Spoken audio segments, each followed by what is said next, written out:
খসড়া তালিকায় নাম না থাকায় বিএলওকে হুমকির অভিযোগ শেখ শাহজাহানের অনুগামীর বিরুদ্ধে। ঘটনায় চাঞ্চল্য এলাকায়। হুমকির খবর গ্রামে ছড়িয়ে পড়তেই আতঙ্কিত বিএলও, পঞ্চায়েত সদস্য থেকে শুরু করে গোটা গ্রামবাসী। অনুপ্রবেশকারী সন্দেশখালীর বাদশার অনুগামী।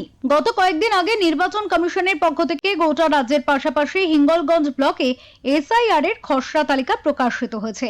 সেই খসড়া তালিকায় নাম ছিল না হিঙ্গলগঞ্জের সাহেবখালী গ্রাম পঞ্চায়েতের পুকুরিয়ার 190 নম্বর বুথের খায়রুল কারিগরের। এই খায়রুল কারিগর সন্দেশখালী দাপুটে জেলবন্দি তৃণমূল নেতা শেখ শাহজাহানের অনুগামী বলে পরিচিত। এই যে আপনার খায়রুল কারিগর, ওর মা বেঁচে আছে। ও আমাদের 119 নম্বর বুথে ভোট দেয়, কিন্তু ও একজন বাংলাদেশি। ও ওখান থেকে এসে ওই কাদের কারিগরের বাবা মা সাজিয়ে ও ভোটার হয়। কি চাইছেন আপনারা? আমরা চাইবো কি, যে প্রকৃত সত্যি বিষয়টা আমরা বলবো। এলাকার বাসিন্দা থেকে শুরু করে স্থানীয় বিএলওর অভিযোগ, এই খায়রুল কারিগর আদতে একজন বাংলাদেশি অনুপ্রবেশকারী। গত কয়েক বছর আগে অবৈধভাবে এ রাজ্যে প্রবেশ করে ভোটার কার্ড সহ যাবতীয় নথি বানিয়ে ফেলেছে। সেই মতো বিএলও নির্বাচন কমিশনকে খায়রুলের বিরুদ্ধে অভিযোগ জানিয়েছিল। হ্যাঁ, এসে মস্তানি করে, এখানে মারধর করে তো লোককে।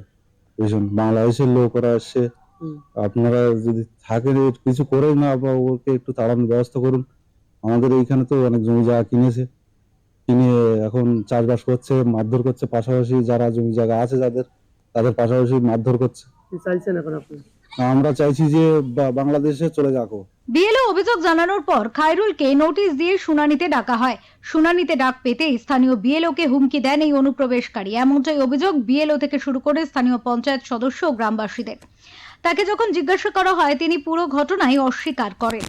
উত্তর 24 পরগনা থেকে সুকান্ত চট্টোপাধ্যায়ের রিপোর্ট, ওঙ্কার বাংলা।